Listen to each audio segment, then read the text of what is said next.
ماہرین آثار قدیمہ کو کھدائی کے دوران 1700 سال پرانے رومی دور کے انڈے ملے ہیں، مگر یہ انڈے اتنے بدبودار ہیں کہ انہیں دنیا کے قدیم ترین بدبو بوم کہہ کر پکارا جا رہا ہے۔ برطانوی ماہرین کو برطانیہ میں بکنگھم شائر کے آئلسبری نامی قصبے سے ایک باسکٹ میں 1700 سال قدیم انڈے ملے ہیں، تاہم جب ان میں سے ایک حادثاتی طور پر ٹوٹ گیا تو اتنی شدید بدبو خارج ہوئی کہ مجبوراً انہیں دنیا کے قدیم ترین بدبو پھیلانے والے بموں کا نام دینا پڑا۔ انڈے بکنگھم شائر میں گدلے پانی سے بھرے ایک کنویں نما گڑھے سے ملے ہیں، جسے ماہرین کے مطابق کبھی ماضی میں خواہشوں کے کنویں کے طور پر استعمال کیا جاتا ہوگا۔ تاہم جب ماہرین نے ان انڈوں کو اس کنویں سے نکالا تو کھلی ہوا میں بکھر جانے کے بعد ان سے شدید ناگوار بدبو خارج ہوئی۔ غالباً ان انڈوں کو رومی دور میں تدفین کی رسومات کے مطابق اس گڑھے یا کنویں میں ڈالا گیا ہوگا۔ آثار قدیمہ سے متعلق اس پروجیکٹ کے ڈائریکٹر اسٹیو وڈ فورمین کا کہنا ہے کہ یہ برطانیہ میں اپنی نوعیت کی پہلی دریافت ہے، مگر اس میں حیرت کی بات نہیں، کیونکہ ہزاروں سال سے پانی سے بھرے گڑھے میں بہت سی ایسی چیزیں صحیح و سالم رہ سکتی ہیں جن کا خشک ماحول میں طویل عرصے تک بچنا محال ہوتا ہے۔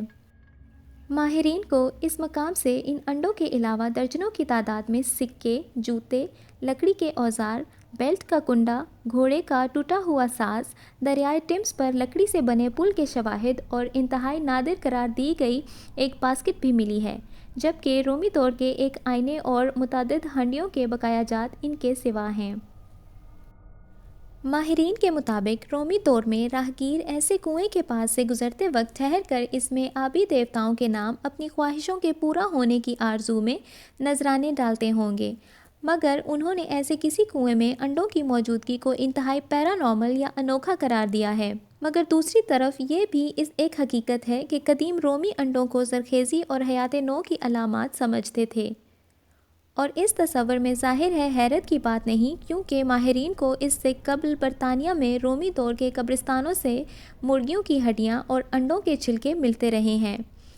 مگر ثابت انڈے اور وہ بھی اتنی تعداد میں پہلی بار ملے ہیں۔ مزید دلچسپ امر یہ ہے کہ ماہرین کے مطابق اس گڑھے میں کبھی شراب بنانے کے لیے انگور کو بھی ڈالا جاتا رہا ہے۔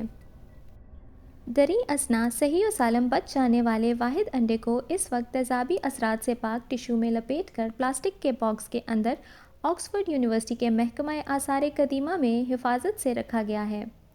مگر اس کے ساتھ پائے گئے دیگر نوادرات کے ساتھ جلد ہی بکنگھم شائر کاؤنٹی میوزیم منتقل کر دیا جائے گا۔